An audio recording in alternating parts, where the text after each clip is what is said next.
واخيرا اشهروا في اصلاح صلاه التقاعد المغرب. واش بصح ولا لا؟ هادشي غنعرفو ان شاء الله في هذا الفيديو، ولكن كديروا هاد القضيه انا خصكم ضروري تكملوا الفيديو حتى للاخر.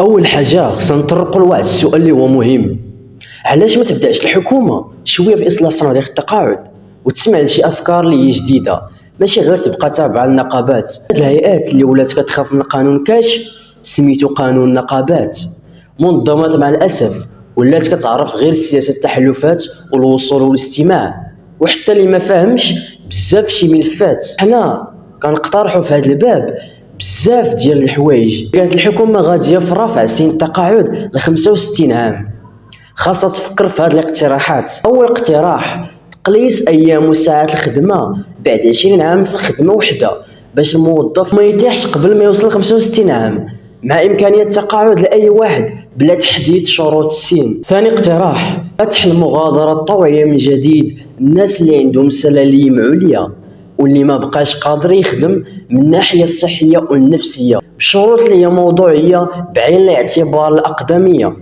ونوعيه الخدمه والجوده ديالها. ثالث اقتراح: تحديد سقف الاجره للتقاعد في 70,000 درهم كحد اقصى مع تعويض جزافي.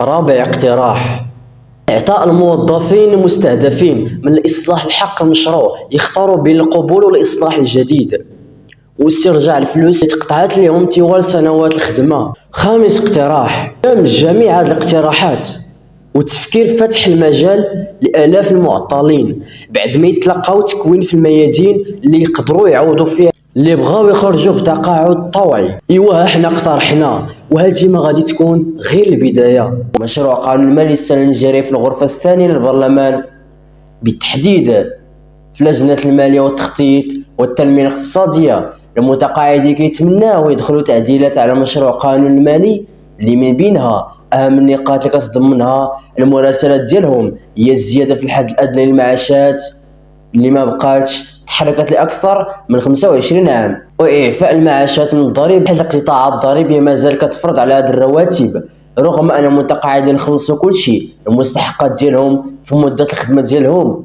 ومن بين المطالب ديالهم كذلك تحسين الخدمات الاجتماعية والصحية والنفسية والإدماجية للمتقاعدين المسنين، مع المنح ديالهم امتيازات في التنقل والولوج باش يضمنوا عيش كريم ومحفز للناس اللي باقي ما حاولوش على التقاعد. وزادوا طالبوا بزياده التمثيليه ديال المتقاعدين في المجلس الاداري للصندوق المغربي للتقاعد CMR وباقي المؤسسات اللي عندها علاقه بالموضوع. وبهذا وصلنا لنهايه الفيديو، نتمنى ينال الاعجاب ديالكم.